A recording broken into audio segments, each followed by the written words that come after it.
Hello, beautiful salamander family. Welcome back to the Regen Beacon, the podcast where we fight for the literal and figurative salamanders. This is episode 5, Thriving as an Act of Resistance. Today, I'm making a slight change in programming.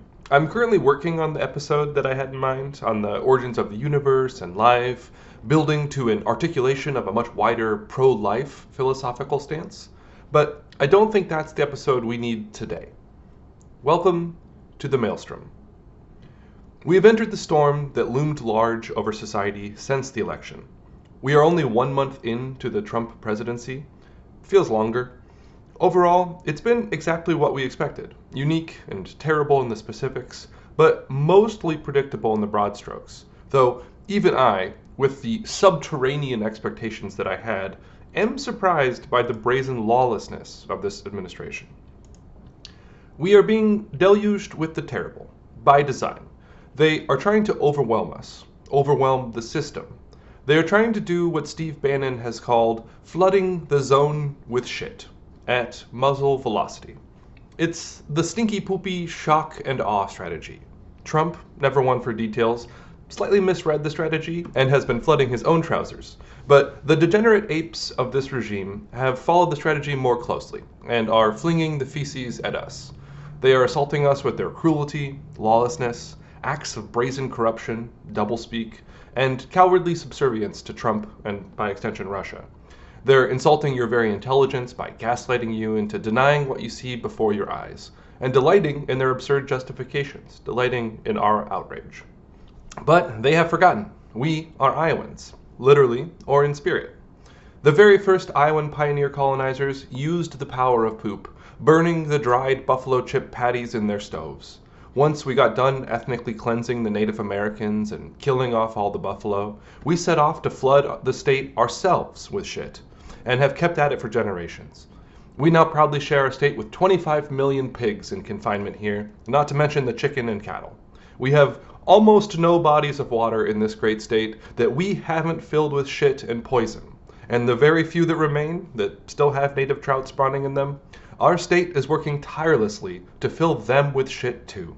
We are talking concentrated shit, applied over broken ground, with drainage tiles underneath, with little to no buffer strips, mainlining that shit back into our ravines, creeks, rivers, and ultimately our veins. We know our shit here. I've bathed in shit water my whole life. I've been gargling our rivers of chocolate E. coli shit smoothie since I was a child. As an Iowan, I'm used to being flooded with shit, and inundated anew with this particularly odoriferous brew as I may be, I remain unimpressed, as Ava would say, by these B-team fascists. So, fill your floaty, crack a beer, let's float down this shit river for a minute, just to take it all in, really get a good whiff of the stench. The hammer of malice and malfeasance is falling. Our government, nonpartisan anti-corruption watchdogs are being silenced. Anti-corruption rules have been rescinded. The funds legally allocated by Congress are being illegally impounded by a rogue executive branch. Executive orders that fly directly in the face of the Constitution are being issued. Government agencies are being illegally raided and held hostage as an unelected foreign national oligarch without proper security clearance and his team of inept lackeys access our nation's most essential and fragile systems filled with our personal information for ill-defined purposes without accountability or oversight, over the objection of government legal counsel and through the dismissal of any government officials who refuse to comply with this human virus infecting our central nervous system of our government. To justify their actions, they are claiming to find billions in fraud where there are mere millions in legally awarded contracts. They claim to find tens of millions of dead receiving Social Security checks, only to walk back this farcical claim days later. They lie to our faces, repeatedly, while vandalizing our most sacred and vital civic infrastructure.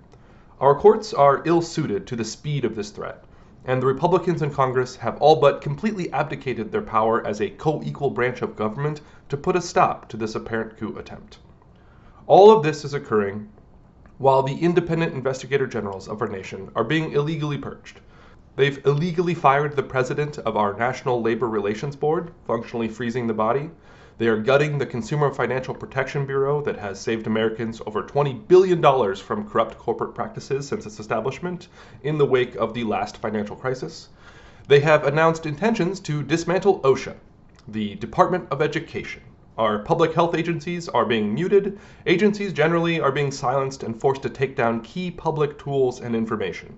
Health officials and scientists are being purged, even as bird flu is spreading at an alarming rate in our livestock and in some humans. Career, non-political workers are being made political appointees, reminiscent of the spoil system in the days of old, and forced to take personal allegiance tests, not to the nation, but to a specific man. Federal employees across the board are being fired, including the people that ensure our nuclear weapons are being handled safely, though I am told they are now scrambling to rehire those people, so that's great.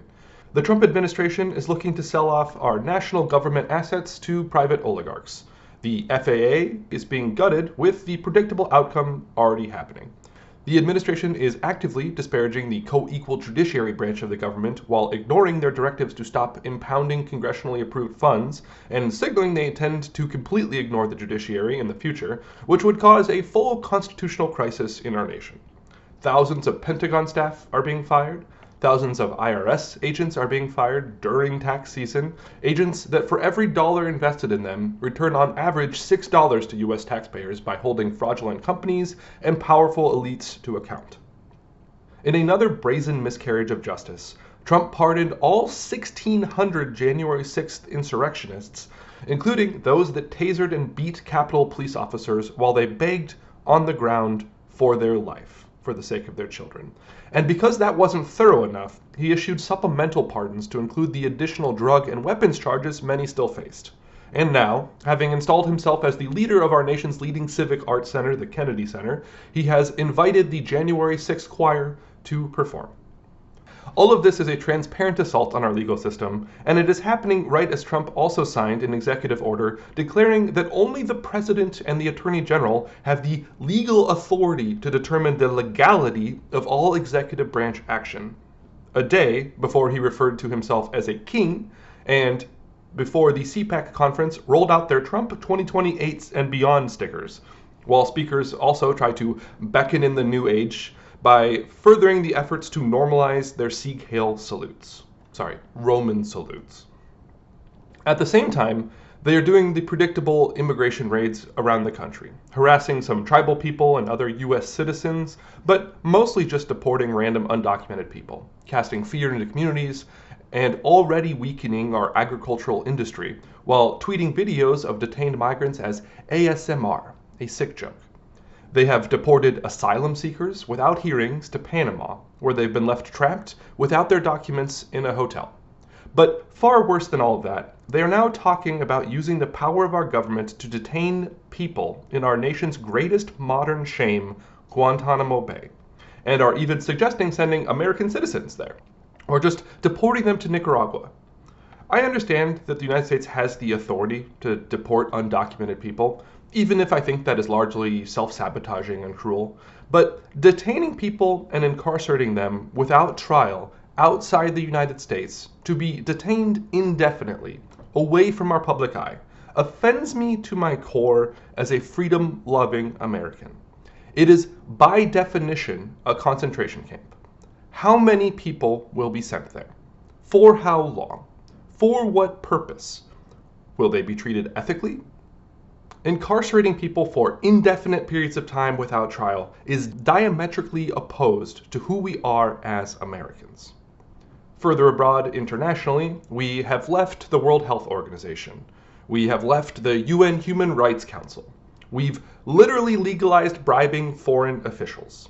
We're sanctioning the International Criminal Court. We've left the Paris Climate Accords for the second time now. We're attacking our closest geopolitical allies, both economically and with the threat of actual military violence. We have completely sold out our Ukrainian allies using Russian plans and talking points, literally blaming Ukraine for being invaded by Russia, and we are now extorting them over their nation's natural resources. Trump casually suggested the ethnic cleansing of the Gaza Strip and greenlight sending Israel 1,800 2,000-pound bombs. We've nearly razed the entire foreign operations with PEPFAR and USAID to the ground. Wasted $500 million of food aid in the process, cut off life-saving malaria and HIV medication. We've cut off health surveillance teams even as Ebola spreads in a major metropolitan city in Uganda. We've cut off tuberculosis medication and health support to those getting treatment, greatly increasing the rates of transmission and risking even greater drug resistance, which in a connected world will make its way back to our shores, even if you don't care about the suffering of our brothers and sisters abroad.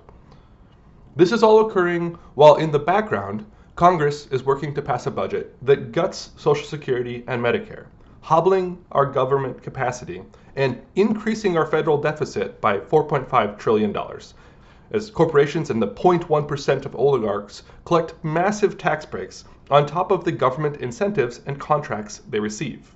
It will be the greatest theft from working people given to oligarchs since the last Trump tax plan that was somehow better than what we're seeing now. In all of this shit flooding, I wanted to give a modicum of credit where credit is due here. Republican Senator Chuck Grassley was at the very least asking questions about Trump firing the inspector generals. But I've been writing this episode for a few weeks, and in the meantime, Chucklefuck Grassley literally gave Trump instructions on how to technically abide by the law by placing the inspector generals on administrative leave for 30 days and then firing them with a made-up reason for cause. But Trump hasn't even done that. So congratulations, Chuck. You've debased yourself further for absolutely nothing. What an abject abdication of your values. But even that initial, perfunctory, performative level of checks and balances is not what we're seeing generally. Republicans are putting party over country in almost every conceivable way right now, appointing wildly unqualified personnel to run our government, people who are personally loyal lackeys, alleged abusers, nearly universally people with entanglements and loyalties to mega corporations and or their own business interests rather than the American people, our society. Many of the people being appointed also have loyalties and corrupt dealings with other nations. I would like to bring more specific shame to a Republican senator from Iowa here, Joni Ernst, for completely capitulating on the legacy she has carved out for, I believe, her distinguished work as a military veteran.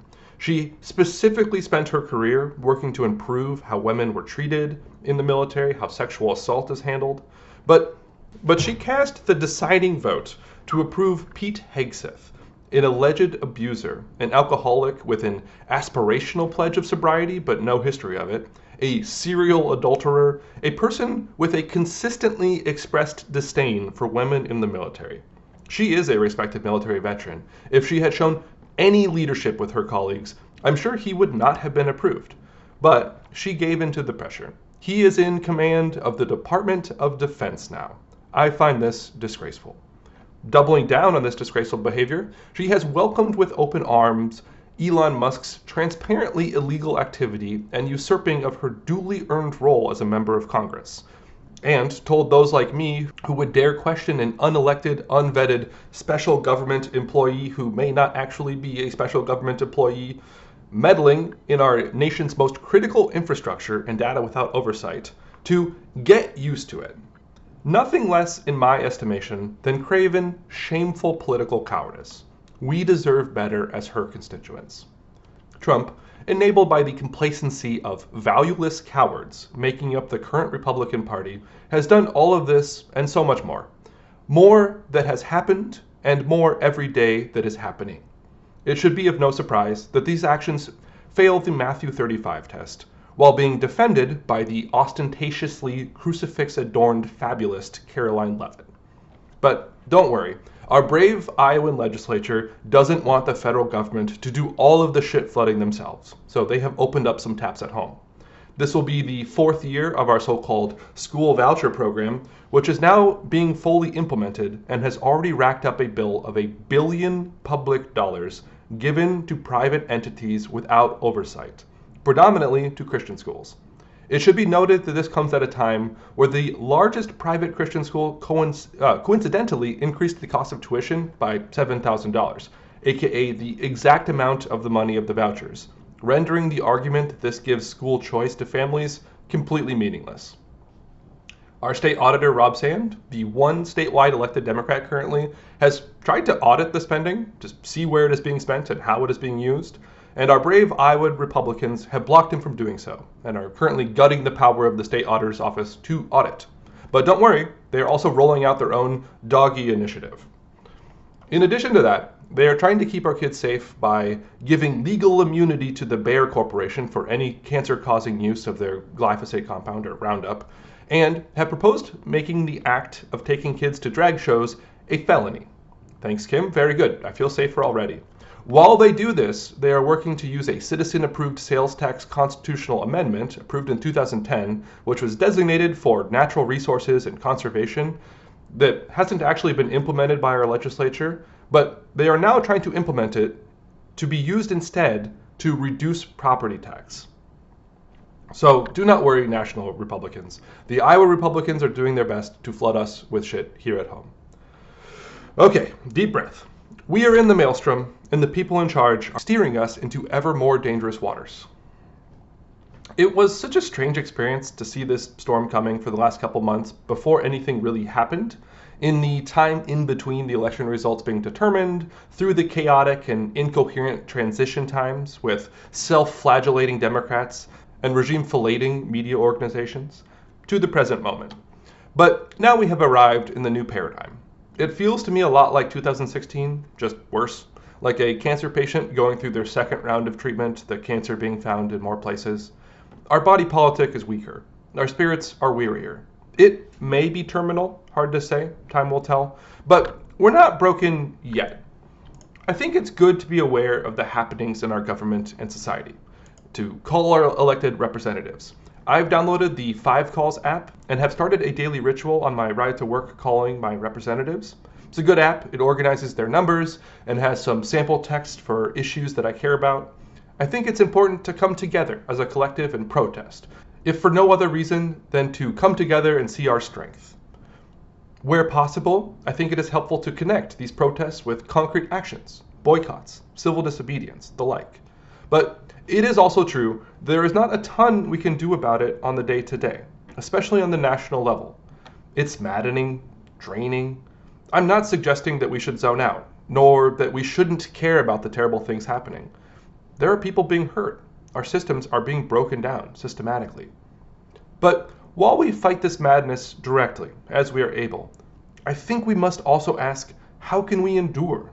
This is month 1. There will be 4 years. How can we thrive? How do we keep the fire in our eyes burning bright through the maelstrom so that we can continue to fight for the salamanders, literal and figurative?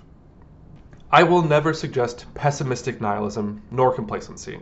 But if we are to beat the forces of malevolence, we must start with ourselves. We must start in our bodies, our homes, our communities. We must protect our joy. We must thrive. Thrive as we never have before, even in the chaos. We must do all of this not because it's easy, not because there aren't fights outside our door that need us. Rather, because these will be long years. We need to center our inner resilience and the health of our communities so that we have the fortitude to weather the storms ahead for those who need us. We must thrive as an act of resistance. So let's talk specifics. First, what am I doing? My resistance ultimately starts internally. My relationship with myself, just out of pragmatism.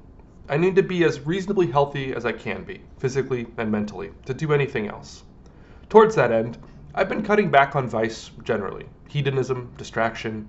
I've been eating pretty well, and actually already eat a calorically rich but nutritionally dense diet, but I'm leaning even more heavily into eating real food, as minimally processed as I can get.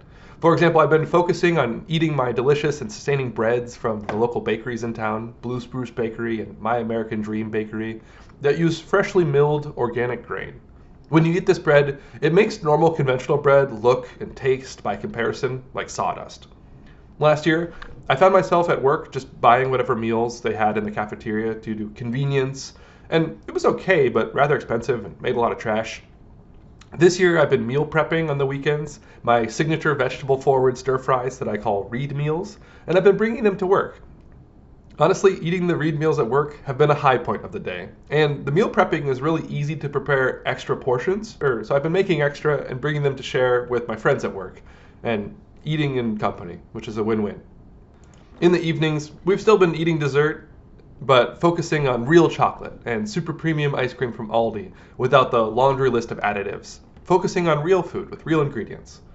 Sometimes I've still been having a couple beers with friends, but I've cut back a lot, and often I've been making delicious fruit smoothies to give me the calorie kick I'm craving, but have much more nutrient depth and make me feel great. I've also been more intentional about exercise. For me personally, a simple run in the woods, even just a few times a week, is incredibly rejuvenating. When I can't go running, either due to work, parental obligations, or just because it's blisteringly cold outside, I've also been doing some simple body weight exercises on a yoga mat.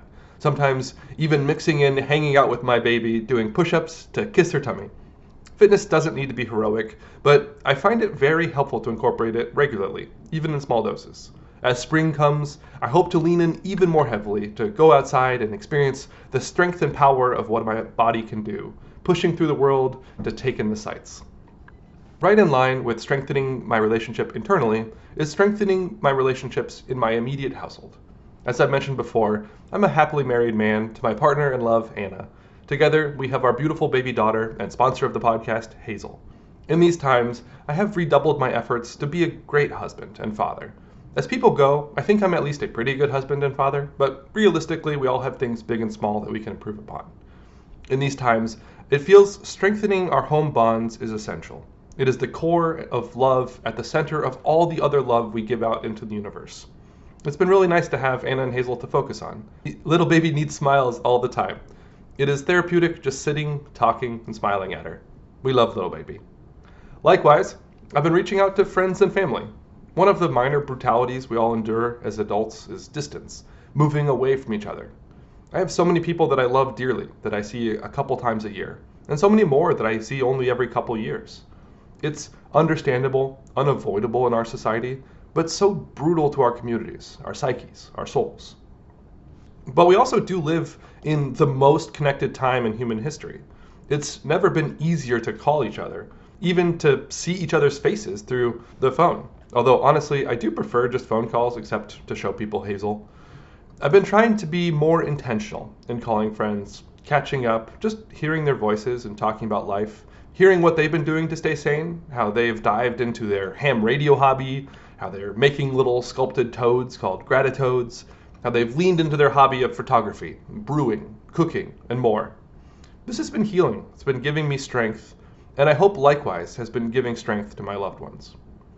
At work, I've been trying to maintain my good work ethic in the chaos, and grow a little bit in my role at my job, learning new skills. It's important to me, and especially to the researchers who put their trust in me, and I like the work, and I like my colleagues. I feel fortunate for the relative stability, although this can change quickly. Also, the university offers free counseling services, so I've set up a time to go next week. I'm a pretty auto-analytical person who is in touch with their emotions, so I've never actually tried therapy before, but I'm looking forward to it. I think another perspective, helping to work through life's toughest feelings, will be helpful. I've also been beginning to strengthen my ties with my community. I reached out to Tapestry Farms after last month's episode, and am coordinating with them to get involved this year, helping grow plants and helping however else I am able to. I also want to put out some protest art into the world. I have an idea and have gathered the supplies to begin a public-facing art project that will be a painting meditation on the phrase that I first heard in a Chilean protest folk band Inti Illimani song called El Pueblo Unido Jamás Será Vencido, which translates in English to, "The people united will never be defeated." In the wake of the repressive dictatorial Pinochet regime, Chileans really pride themselves with street art. Almost every public wall is covered in murals, some graffiti, but more so vivid illustrations, political messages, cartoons, and beautiful images even mild-mannered Midwesterners would consider art. I think we need more art around. Fascism thrives when people are afraid and begin to self-censor. Art and color pierce through the illusion of complacency, conformity, and fear. It seems important to throw that out into the world right now. I've also been flying a pride flag in my backyard, in the spot where I had my Harris sign previously. It's not a huge thing maybe, but if one gay or trans kid sees it and feels less alone, knowing that there's someone in their community that sees them and loves them, it will have been worth it. I have no time for bigots, and the pride flag is a very efficient way of communicating that. I'm also getting a USA flag to hang up next to my pride flag. We are real Americans. We love America. I reject that this regime represents our values, that they love America and Americans. I will not let them take our national symbols. The people united will never be defeated. We are America. I've also been thinking about practical, physical aspects of resilience and thriving. I've got a really stocked pantry right now, full of long-term, flavorful, nutrient-dense, calorie-dense food. It's one of my coping mechanisms. Every time I've read too many stories that point to a more scarce future, I buy non-perishable food from Aldi on the way home from work. Rice, beans, canned fruits, chocolate, and more. I've got a couple dozen gallons of water and camping filters. I think that everyone should have 2 weeks of food and water available just on a baseline. I currently have a lot more than that, in part because I worry about larger scale disruptions more than normal, but also because we all live in community with our friends and neighbors. And I don't think that most people are prepared enough, even though I've been badgering all my friends and family. But if the time comes and my community still isn't as prepared as they should be, well, what am I going to do? Not share my beans with you? No. We live in dying community. Hospitality is sacred. You can have some beans. I'm also really grateful I've been gardening for the past 2 years here. I've got my vegetable sprouting set up well. I have extra supplies on hand, potting mixes. I've got a deep and diverse arsenal of powerful vegetable seeds. I've got many established beds to plant into and several more raised bed frames to bring online this year. I've got numerous and diverse plans ready to go that I'll discuss more in future episodes. I'm going to garden the ever-living turnips out of this year to both eat more fresh food and save more food for the winter than I ever have before. Tangibly, gardening this spring is just a great universe of things that I'm looking forward to. I'm excited for spring. I've also been trying to do a financial diet of sorts, being more cognizant of my spending, tracking down unwanted subscriptions, including Netflix and Hulu, which with Hazel, we really haven't had time to use recently, and reallocating and increasing giving money to causes and creators I support. I've been trying to cut back spending on Amazon to partial success, but I am at least more intentional in the things I'm purchasing recently. My little family and I went to a local thrift store last weekend, which was fun. I found some sturdy Italian glass jars for my dried goods, some vintage collage materials, some fun knickknacks at a really bargain price. I want to continue leaning more into supporting my local small businesses with my money, and less to the oligarch class. I want to be clear, I'm articulating these ways that I am fighting to thrive in these stupidly and needlessly turbulent times, not because I'm finding it easy, but rather as my aspiration and direction of intention. I hope it is at least a little elucidating for you, like a torch in a dark cave, that it helps inspire ways that you yourself can thrive as an act of resistance. It is true that my material personal life has stayed pretty good so far, though that could change quickly in any number of ways. But even now, my mind feels so much more fragmented than before Trump took office. I'm putting on a brave, shit-smeared face for you and for myself, but I am stressed. I am scared for our future, for the future of my daughter. I'm sad at all the unnecessary suffering being put out into the world. Sad that we as a nation are betraying our allies and needlessly burning the goodwill hard-won over decades of international collaboration. But more than anything, I'm pissed off. I'm mad at all the useful idiots who listened to the propagandists and voted for these callous, self-interested, compromised assholes. I'm mad that these evil men have already brought our constitutional system to the brink. I'm mad that I have to allocate mental energy to stay afloat of the deluge of needless cruelty and destruction. That I have to watch as the imperfect but hard-wrought institutions that make our world a better place senselessly and illegally burned to the ground, without regard to the common man, nor any plan on what will replace them. It is easy and fast to clear-cut a forest, but it is so hard to rebuild an ecosystem once it is gone. The things that are being destroyed in weeks will take decades to bring back, even if the will to rebuild them returns faster. All of this is happening in a world that does have real problems that need to be addressed. Climate change is happening now at an accelerating rate. Wealth inequality is at a point unrivaled in human history and is accelerating. Disinformation is terrible now and is getting worse with less human oversight fighting it, and now new and improved tools for automating the creation and dissemination of lies. Microplastics and perfluorinated hydrocarbons are contaminating our water and our food. Preventable diseases are spreading inside our nation and abroad unchecked. And in the globe writ large, we are in a biodiversity extinction crisis.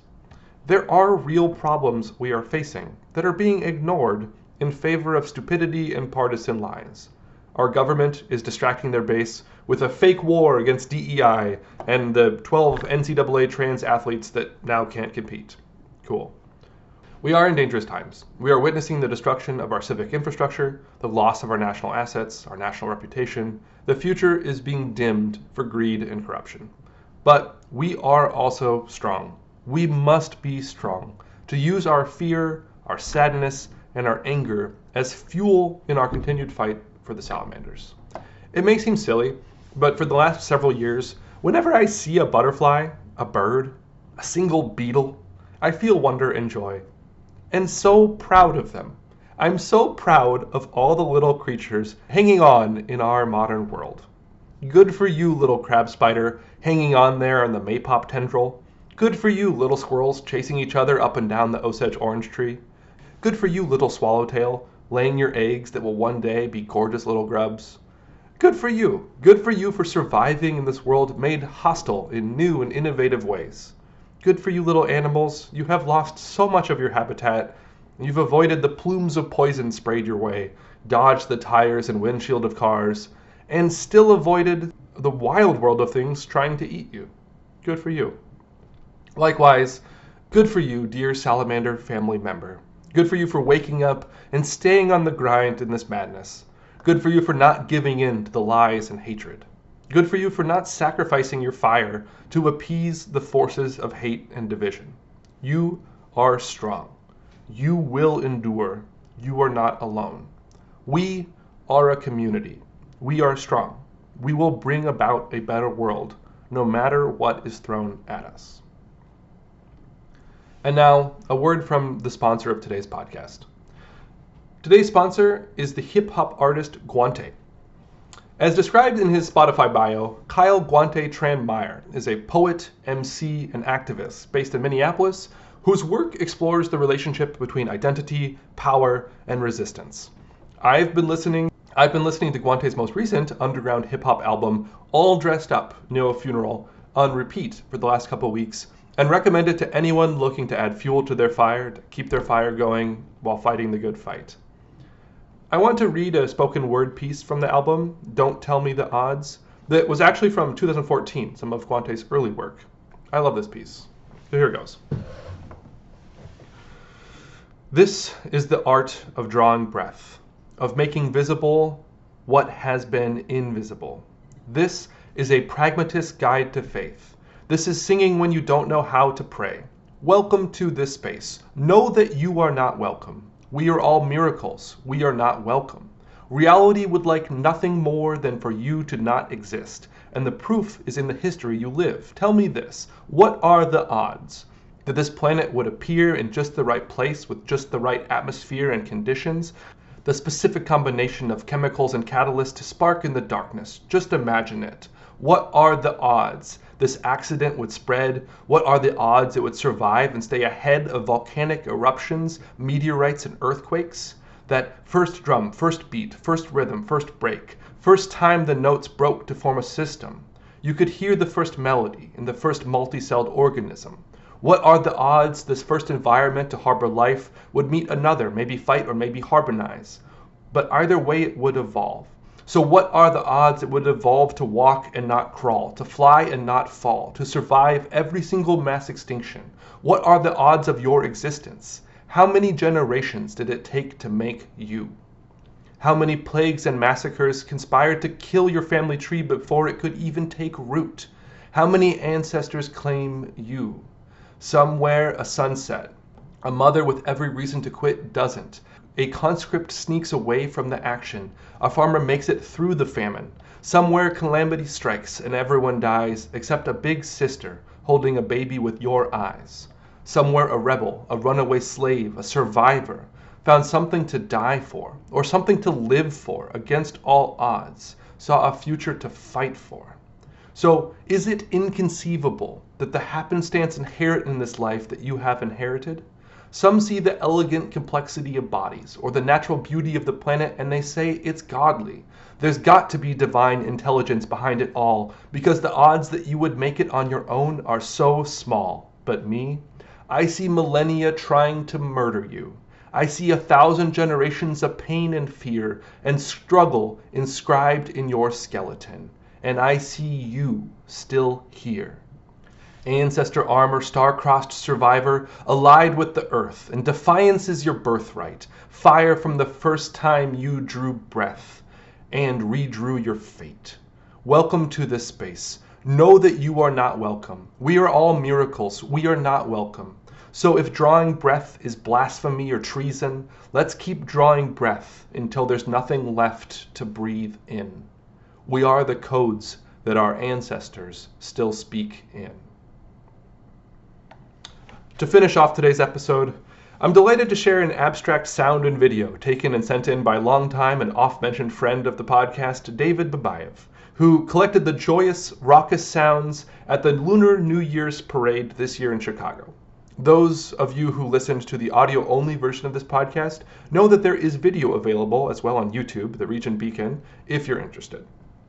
So please enjoy these sounds. Until the next episode, I hope you can go outside and spend some time in nature.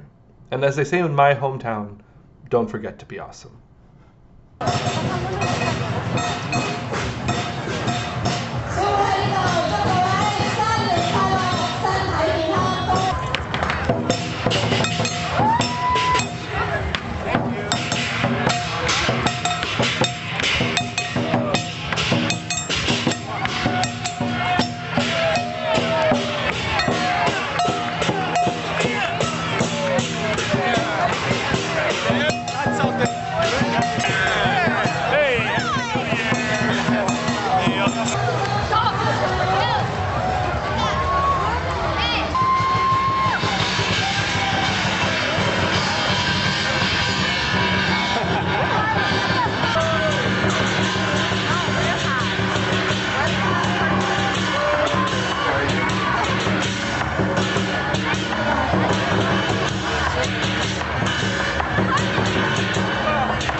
Oh my goodness.